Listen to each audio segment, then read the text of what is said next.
So, Professor Ilan, one more time, thank you so much. We really appreciate you being here speaking to us, and this is an important contribution. My name is Bruno Rocha. I'm a spokesperson for the Brazilian delegation and the coordinator for Sirius. And I'm here with Juan Bordera. I'm a climate journalist, now an MP, a political member of the Parliament of Valencian region in Spain, and participant in this amazing Global Sumud Flotilla. Yes, and to us, being able to talk to you and listen to you and your assessment on what's going on right now is a great opportunity to give a contribution in the sense of deepening the political reflection about the moment that we're living now. So again, thank you very much, Professor Ilan. It's a great pleasure to be with you. Okay. Then I'd like to start our conversation asking you, considering that in your work, you classified Israel's policy of ethnic cleansing of the Palestinian people in Gaza as incremental genocide, right? That's a very important concept. And this has been combined, in your view, with the open-air prison model, stripping Palestinians of all their civil rights. So I'd like to start the conversation asking you, how do you view the current situation with the ground invasion of Gaza City by Netanyahu's army, and what does it represent for the goals of the Zionist entity? Yeah, I do think that the whole 2 years that have passed are an escalation of the Zionist project objective that have really not changed from the very beginning of this project in the late 19th century, and that is really replaced Palestine and the Palestinian with a European kind of a Jewish state. The ability to do this always depended on the historical circumstances, the conditions, the capacity. So in 1948, it was possible for the Zionist movement to expel half of the Palestinian population and take over 80% of historical Palestine. In 1967, the circumstances enabled the Zionist movement to take over the whole of historical Palestine. But whenever they took more territory, they also included a larger number of Palestinians under their rule and under their control. And for years, since 1967, Israel was looking for a way of dealing with its wish to have the whole territory and not having the people living in that territory. And much of what Israel does also depends on the resistance, on the reaction. So they found a way of finding enough politicians, I would say, in the West Bank to allow them some sort of control of the area without including the people in the state, without giving them basic civil rights and human rights. But it didn't work in the Gaza Strip.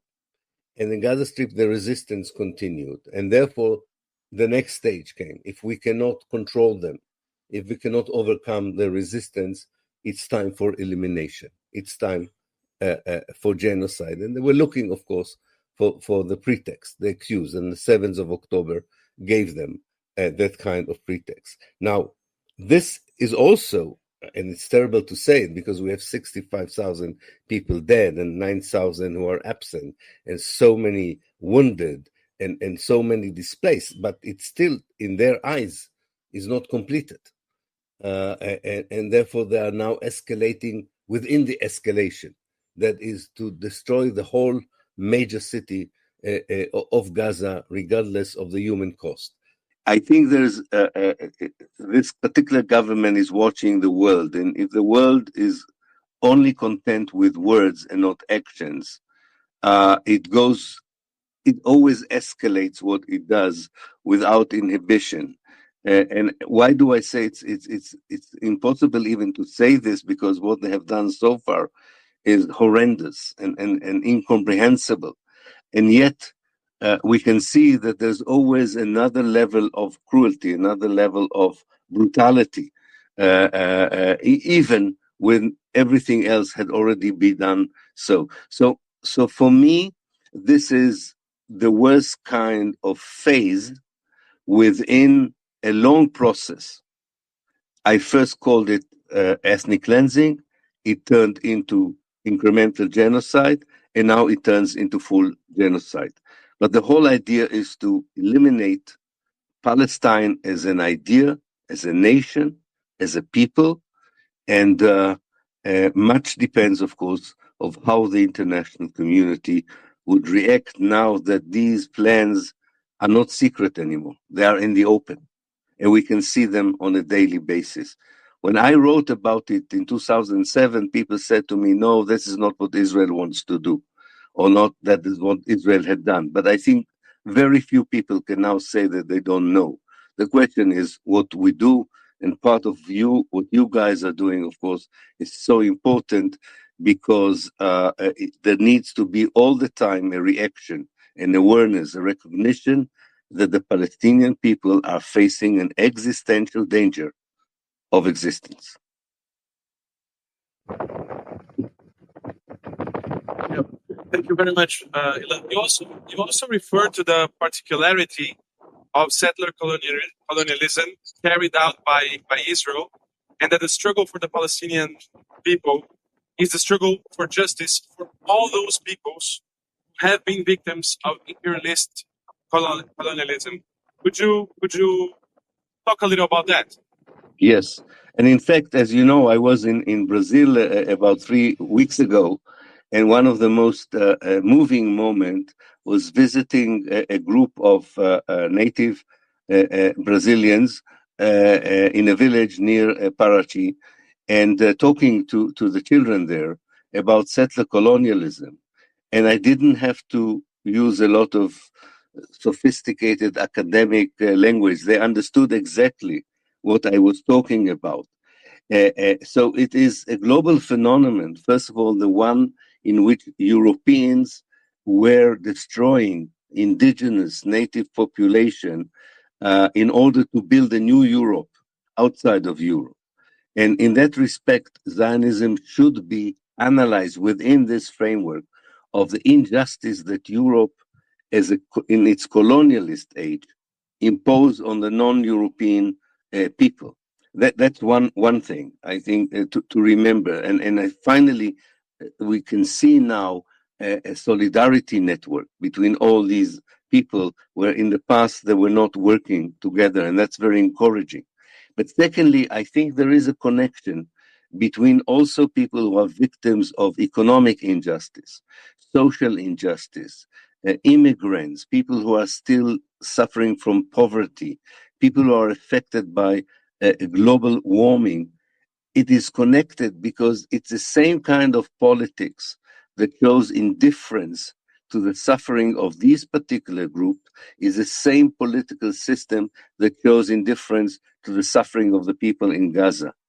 And everywhere when we can create a different kind of politics, where we return to the idea of moral values, when we return to the idea of international solidarity, when we take seriously the need to fight social, economic, and ecological injustice, we are also fighting for justice in Palestine. And every time we fail in this, we are allowing Israel more immunity and impunity for its actions on the ground.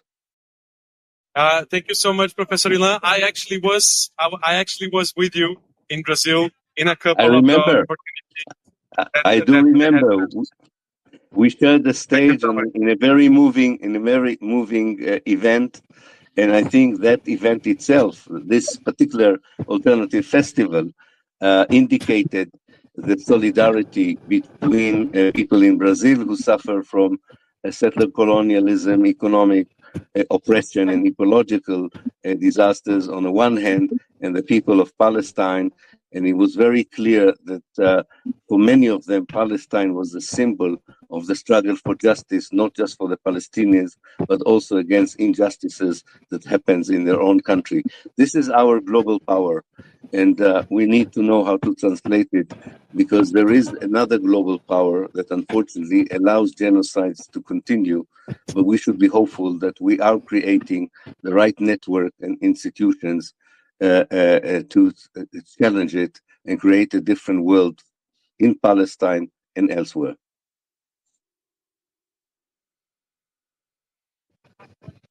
Thank you, Professor. I will jump with one question that is more related to the environment that we are suffering in the flotilla. Without the governments doing enough, we are seeing now too many years that have needed to be like more brave. The statements and the actions, of course, of our governments and our international organizations. What do you think about the situation right now? We have like two, Italy and Spain, joining our flotilla with some boats that are going to do only rescue issues, they say. What do you think about the governments, what they need to do to try to finish this genocide and open a humanitarian corridor as we want? I think the minimum they should do is protect the flotilla on the way to Gaza. Why do I say the minimum?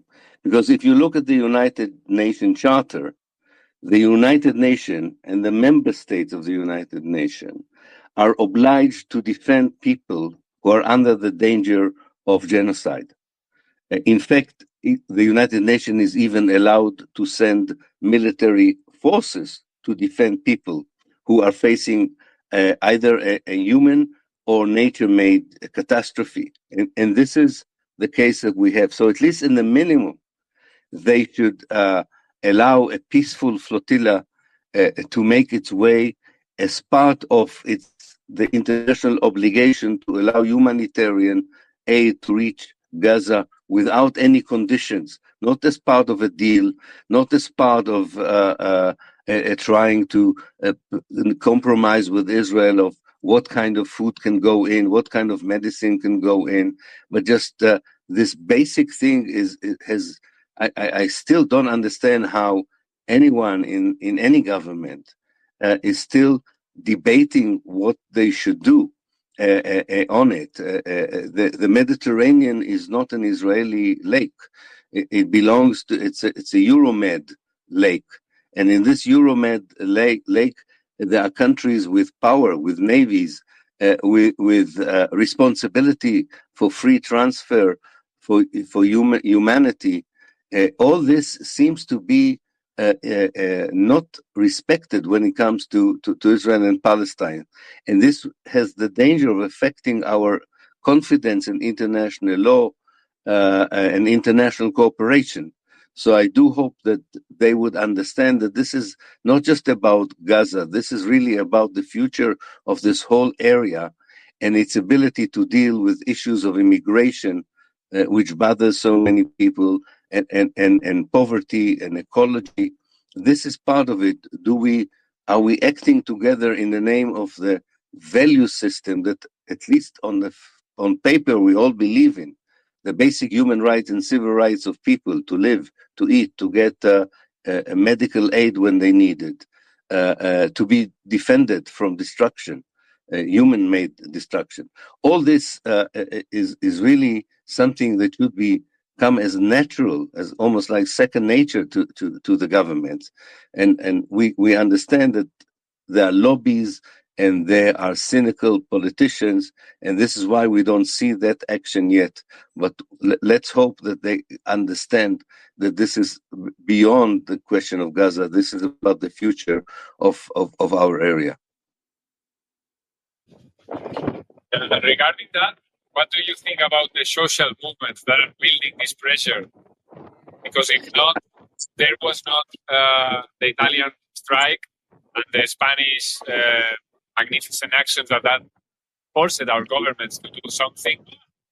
What do you need the civil society has to do to overcome this situation? Yeah. First of all, I think we're beginning to see, it's not enough, but we're beginning to see the impact of the social movements. I think this, with all my reservation, and we'll talk about it in different contexts, maybe sometime in the future, with all my reservation about this whole charade on the recognition of Palestine, And nonetheless, this is a response to the pressure of the social movements. This is an understanding by political elites in Spain and in Italy and other countries that they have to do something because their societies are upset with the way that with their indifference and lack of action. Now, I don't think the recognition is enough, and I don't think the recognition would stop the genocide by itself.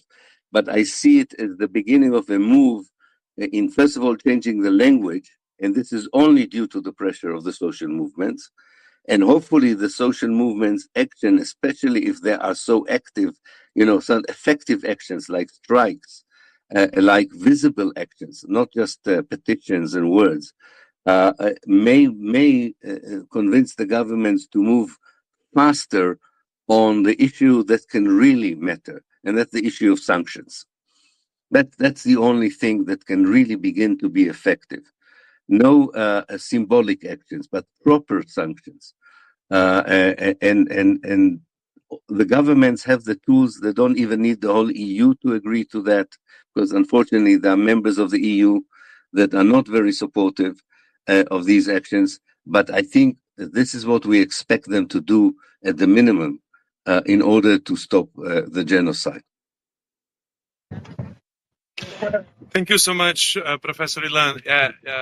Following on that, actually, we've been seeing that this movement in this past few days of recognition of the Palestinian state by UK and France, while Trump is very, very clearly positioning himself and the United States administration as Israel's foremost ally in the genocide. Some other imperialist countries in Europe have sought to hide their role in the genocide doing this.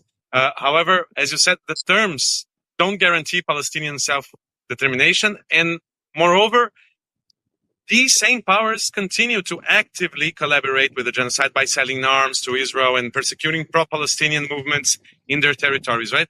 So do you think this reinforces the idea that the struggle for Palestine is can only be by its essence an anti-imperialistic struggle? Yes, and also an anti-Zionist struggle. I don't see any other way of avoiding it. Recognizing a small Bantustan in Ramallah is totally sidelining most of the people of Palestine and most of Palestine as a country. It reminds me of the Oslo Accord. It sounds very dramatic and very historical, but if you look at the reality, it substitutes one form of occupation with another form of occupation. And that is unfortunately what most of the governments who support now the recognition are also associating it with what they call the two-state solution, which is really creating a Palestinian Bantustan next to Israel as the best case scenario. And this is not going to change the reality of oppression, of ethnic cleansing. And you are right. This is not just about the Zionist ideology and its wish to eliminate the Palestinians. It is the connection of that to this kind of global imperial populist, right-wing, neo-capitalist kind of networks where the United States is at the center, trying to do both things. First of all, impose its own solutions on people without at all considering their aspirations, without allowing them a voice in the future on the one hand, and at the same time trying to reap some economic dividends out of these kinds of political solutions, which are irrelevant and usually perpetuate oppression and colonization. So I do think it is something that we should talk, especially in the so-called the global South. How do we replace the network of imperialist countries with countries that don't have this imperial legacy in the Middle East and in Africa, and to together create an international network that does exactly the opposite, listens to the people themselves, to their aspiration, to their wish for self-determination, independence, and finding the ways of supporting them rather than trying to lay obstacle in the way, in the name of so-called strategic interests or economic interests. Thank you so much, Professor.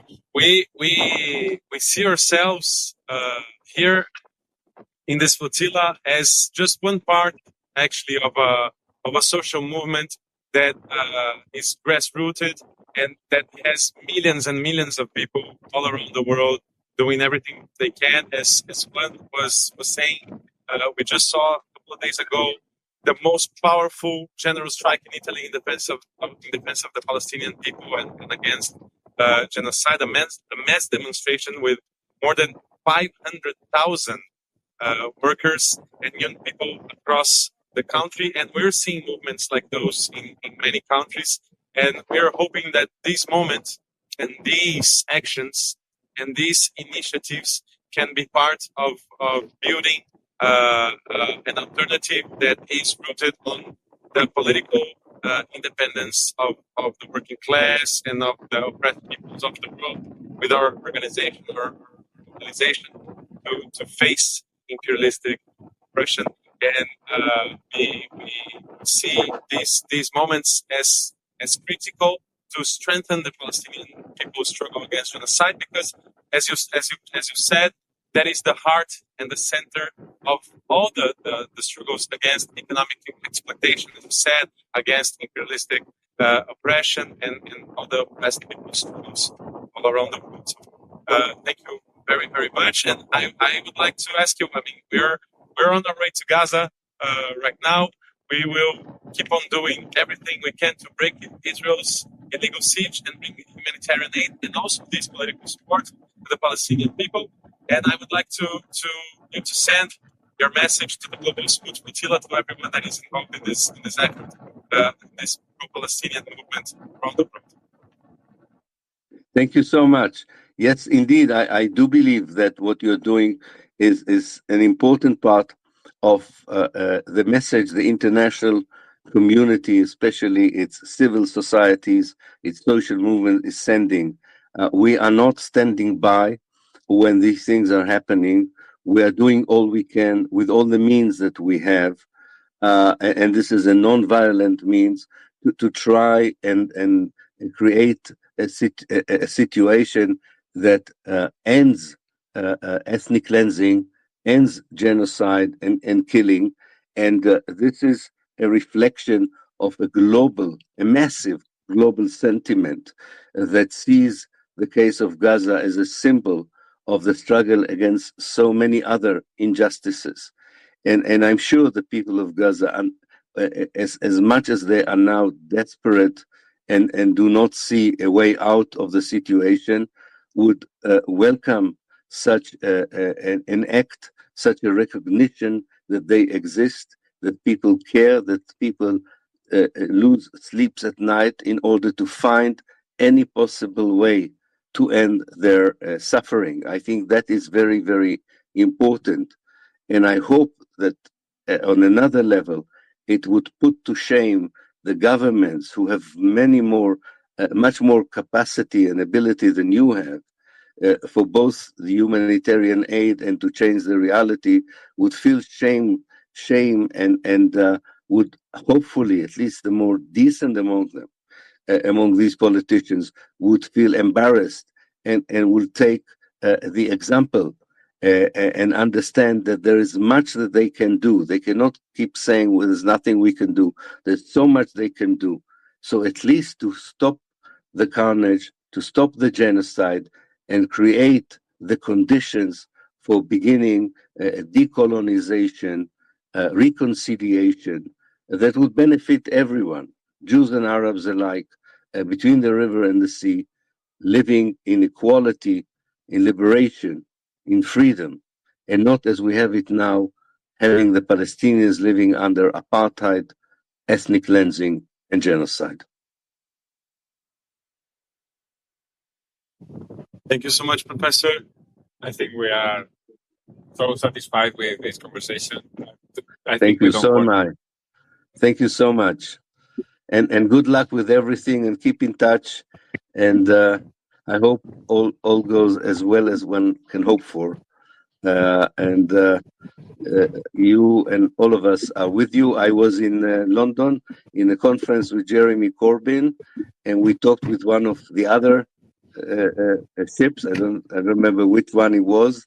And from London, we send our support and solidarity. So there are people, and I'm sure you're aware of it, watching, praying, and supporting with all their hearts and souls your sacred mission. That is definitely the strength that is pushing us through the Mediterranean. That's the strength that we want to deliver to the Palestinian people, who are the ones pointing us, guiding us, pointing us the way to strengthen their struggle, not only against genocide, but for a free Palestine from the river to the sea. Thank you so much, Professor, and we will keep in touch. We'll keep on struggling together.